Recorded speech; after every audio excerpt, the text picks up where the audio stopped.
Okay okay okay. ಅರೆ have to say something. ಏನು ಮಾತಾಡ್ಬೇಕ?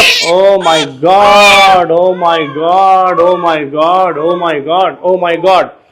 ಮಕ್ಕಳು ನ್ಯೂ ಬಾರ್ನ್ ಬೇಬೀಸ್ ನೈಟ್ ಅಲ್ಲಿ ಅಳ್ತಾ ಇರ್ತಾರೆ, ಡೇ ಟೈಮ್ ಅಲ್ಲಿ ನಿದ್ದೆ ಮಾಡ್ತಾರೆ. ಯಾಕೆ ಅಂತ ಎಲ್ಲ ಪೇರೆಂಟ್ಸ್ ಕೇಳಿ ಕೇಳಿ ನಮ್ ತಲೆ ತಿಂತಾರೆ. ಯಾಕೆ ಅಂದ್ರೆ when the mother was pregnant, day time ಅಲ್ಲಿ mother use to walk and the babies use to sleep. ಯಾಕಂದ್ರೆ ಮದರ್ ವಾಕ್ ಮಾಡಿದಾಗ ಪ್ರೆಗ್ನೆಂಟ್ ಮದರ್ ರಾಕಿಂಗ್ ಮೂವ್ಮೆಂಟ್ಸ್ ಆಗ್ತಿತ್ತು ಬೇಬಿಗೆ ಹೊಟ್ಟೆಯಲ್ಲಿ, ಅದು ಝೂಲಾ ತರ ಆಗ್ಬಿಡುತ್ತೆ.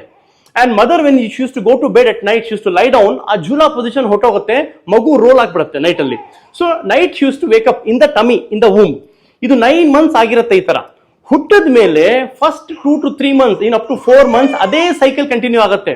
ಇದು ನಿಮ್ಮ ಜೆಟ್ ಲ್ಯಾಗ್ ತರ. ಜೆಟ್ ಲ್ಯಾಗ್ ಡೇ ಟೈಮ್ ಅಲ್ಲಿ ನಿದ್ದೆ ಮಾಡೋದು, ನೈಟ್ ಅಲ್ಲಿ ಕುಯ್ ಕುಯ್ ಕುಯ್ ಅಳೋದು. It is normal first 3 to 4 months. Don't worry, you have to rock the baby. Fathers ಇದಾರೆ, ನೈಟ್ ಡ್ಯೂಟಿ ಮಾಡಕ್ಕೆ ಕೊಟ್ಬಿಡಿ. ಫಾದರ್ಸ್ ಮಗುನ ಪೂರ್ತಿ ನೈಟ್ ಹಿಂಗ್ ಡ್ಯೂಟಿ ಮಾಡ್ತಾ ಇರ್ತಾರೆ. ಮದರ್ ಆರಾಮಾಗಿ ಮಲ್ಕೊಳ್ಳಿ, ಫೀಡ್ ಮಾಡಿ ಮಲ್ಕೊಳ್ಳಿ. So nothing to panic, nothing to panic. But take one examination, one opinion from your doctor. ಅವ್ರೇನು ತೊಂದರೆ ಇಲ್ಲ ಅಂದ್ರೆ 3 to 4 months ಅಲ್ಲಿ ಈ ಸೈಕಲ್ ಆಟೋಮ್ಯಾಟಿಕಲಿ ಚೇಂಜ್ ಆಗುತ್ತೆ.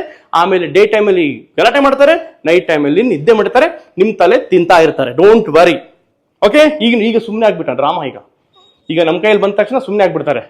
ಎಲ್ಲನಪ್ಪ ಮಮ್ಮಿ ಕೊಟ್ಟ ತಕ್ಷಣ ಕುಯ್ ಅಂತ ಕಿರಿಸ್ತೀಯಾ? Okay, bye bye bye bye, thank you, you are a great performer. Next future Ganesh hero.